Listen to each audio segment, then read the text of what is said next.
vamos ter que retomar essa ideologia no Brasil do desenvolvimento. Infelizmente, nós perdemos ela.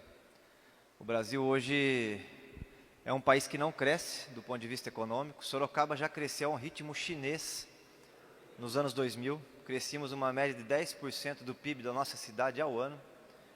Infelizmente, nós perdemos isso no último período. E perdemos por quê? Porque o motor do desenvolvimento e o motor do crescimento econômico é o consumo das famílias. E as famílias em Sorocaba, como no Brasil inteiro, hoje estão endividadas por conta de uma política de crédito que não beneficia o consumo. Então, o que nós vamos ter que pensar em Sorocaba? De um lado, estimular, né, e retomar a capacidade de consumo das famílias com políticas sociais fortes e com intervenção, inclusive, do PROCON. Tem muitas capitais no Brasil que estão fazendo renegociação da dívida das famílias, que isso é uma questão importantíssima.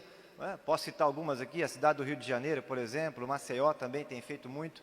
Então, isso precisa ser feito. E o segundo ponto é você ter um modelo de desenvolvimento, porque país que não tem indústria é país pobre. Não tem nenhum país no mundo sem indústria que é rico ou que tenha alcançado um bem-estar para o seu povo.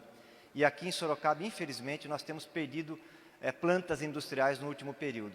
E hoje, como nós somos sede de uma região metropolitana, nós vamos ter que retomar, dentro do Conselho de Desenvolvimento, essa discussão. Como que é possível fazer isso? Com incentivos fiscais, com parcerias com as universidades, estímulos às startups. Né?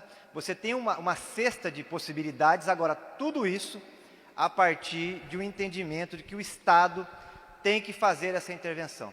Porque, infelizmente, o mercado por si só não consegue resolver essa questão. Porque se conseguisse, nós estaríamos no outro plano hoje no Brasil, porque nós temos uma sucessão de governos, tanto o governo Crespo, quanto o governo estadual e o governo federal do seu Jair Bolsonaro, não tem nenhum, eles têm uma visão de que o mercado consegue caminhar por si só e não é essa a realidade hoje do nosso país. Então, a prefeitura tem que intervir ativamente, oferecer incentivos fiscais, terrenos, linhas de crédito.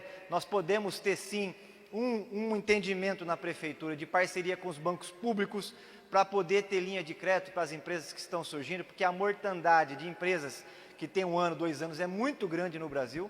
Então, são possibilidades que estão colocadas. Agora, o desenvolvimento ele é importante, mas ele deve vir acompanhado do bem-estar, porque o Brasil é a 8ª economia do mundo, mas é o 2º país mais desigual do planeta. Nós só perdemos para o Catar em matéria de desigualdade.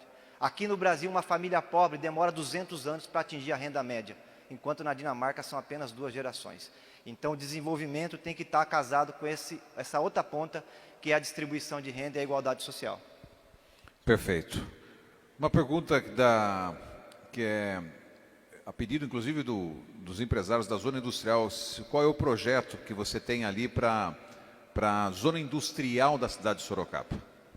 Então, primeiro que nós temos que ser muito realistas. A situação fiscal da cidade não está fácil, não é? Nós estamos tendo aí, para os otimistas, nós vamos ter o ano que vem uma queda na arrecadação de 100 milhões de reais, para os pessimistas de aproximadamente 300 milhões de reais. Então, numa situação como essa, de caos financeiro, que é disso que se trata, nós tínhamos 50 mil desempregados em janeiro. Esse número possivelmente vai dobrar para o ano que vem.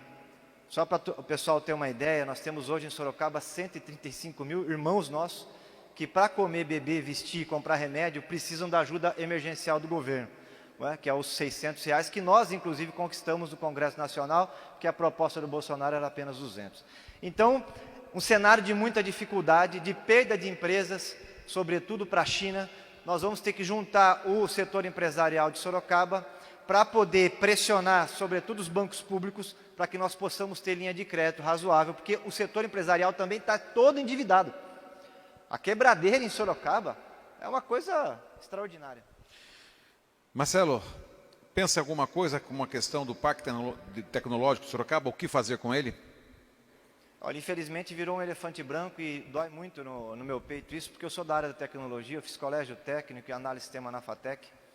Nós tínhamos em Sorocaba um projeto muito bonito, que era o projeto do Sabe Tudo, com o Instituto Pérola, inclusive ex-alunos, colegas meus da FATEC que montaram, Jorge Proença e muitos outros. Chegou a passar pelo Sabe Tudo mais de 35 mil jovens de Sorocaba. Isso tudo se perdeu na última eleição, esse tema até foi debatido. Entendeu? O Crespo assumiu o compromisso de retomar os Sabe Tudos e hoje virou foco de dengue o Sabe Tudo de Sorocaba. Então nós precisamos retomar os Sabe Tudos conectar os Sabitudos com o parque tecnológico, abrir o parque tecnológico para as startups, as pequenas e médias empresas, chamar as empresas de tecnologia, porque infelizmente no Brasil a gente tem pouco incentivo às nossas empresas nacionais de tecnologia, não é? Estabelecer dentro do próprio parque tecnológico, uma coisa que a China tem feito muito, você ter gerente de banco para estabelecer linha de financiamento, o poder público intermediando tudo isso.